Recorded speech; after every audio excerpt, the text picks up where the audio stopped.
A recent poll put out by lifegoesstrong.com raises some alarming details on how baby boomers are preparing or not preparing for retirement. And with unemployment at an all-time high, Social Security going in the wrong direction, and pension plans falling by the wayside, am I going out on a limb thinking that we have some tough times ahead? Joining me in studio is Gregoire and Keith Ellis from SHP Derek and Keith have studied the pension issue for a while now. Derek, what are you finding? Actually, Chuck, out of the 77 million people that were born between the years of 1946 and 1964, only 11% of those people actually think that they can retire comfortably. And just as a matter of fact, today alone, 11,000 people turn 60. This is a big problem going forward. Now, Keith, I also read that 60% of those people have lost a significant portion of their overall assets in the last 3 years. What are you seeing on the streets? Are people worried? Absolutely, Chuck. That same study showed that people fear running out of money during their lifetime more than death itself.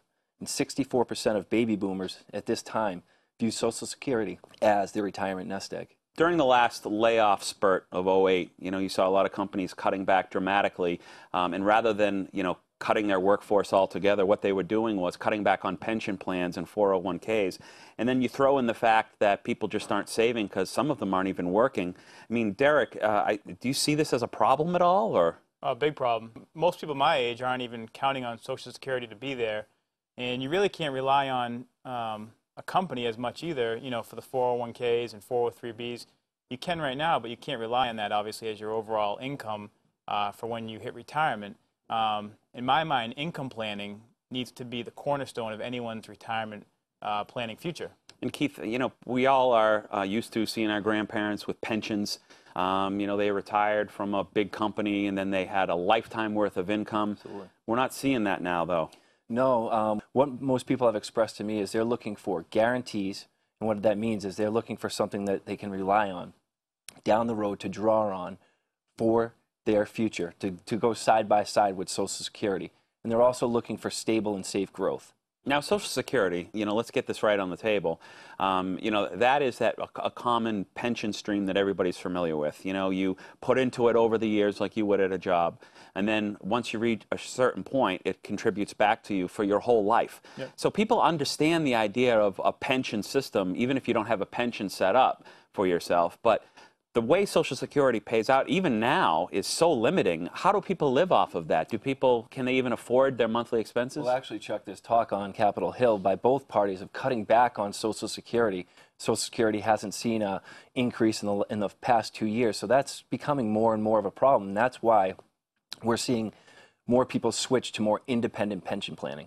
Now, Derek, what are the main challenges that you see with, again, you're out there on the street, you're seeing people, talking to them on a grassroots level. What are some of the challenges that you feel are the most important that we should focus on? There's 3 main ones that we run into.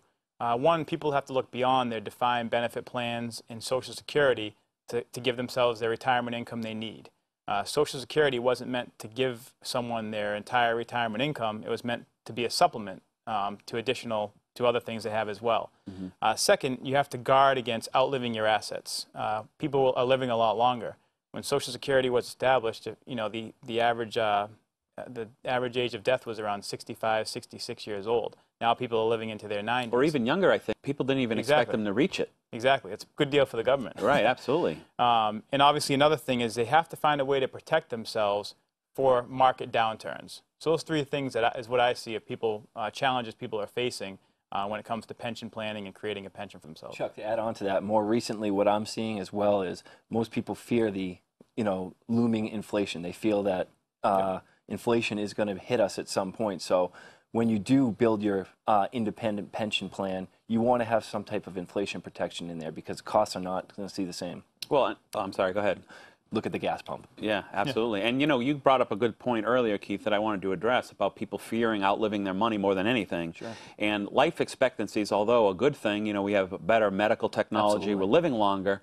But then, people are positioning themselves to run out of money a lot sooner if they take a market hit or inflation becomes too much. Are you seeing that? Well, I mean, just look at the past couple years, 2008 to 2009, if people were going to retire during that time period, they obviously had to either delay their retirement or accept a lot less in retirement as, you know, their supplementary income. People wait for the market to come back, then they're all set.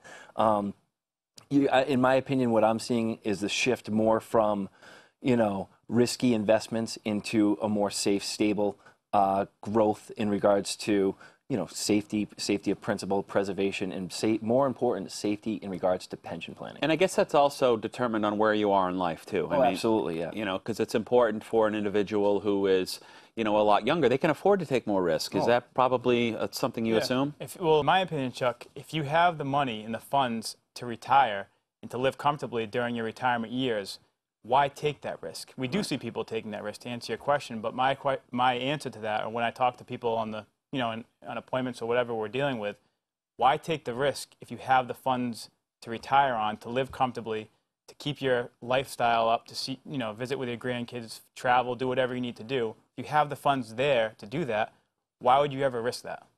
It's a really important conversation. I'm glad both of you were able to come in. Overall, it seems that the world is a changing place and people need to adapt. Coming up, where do you go when the Red Sox win? I go to the 99 restaurant, and I'll tell you more about that when we get back.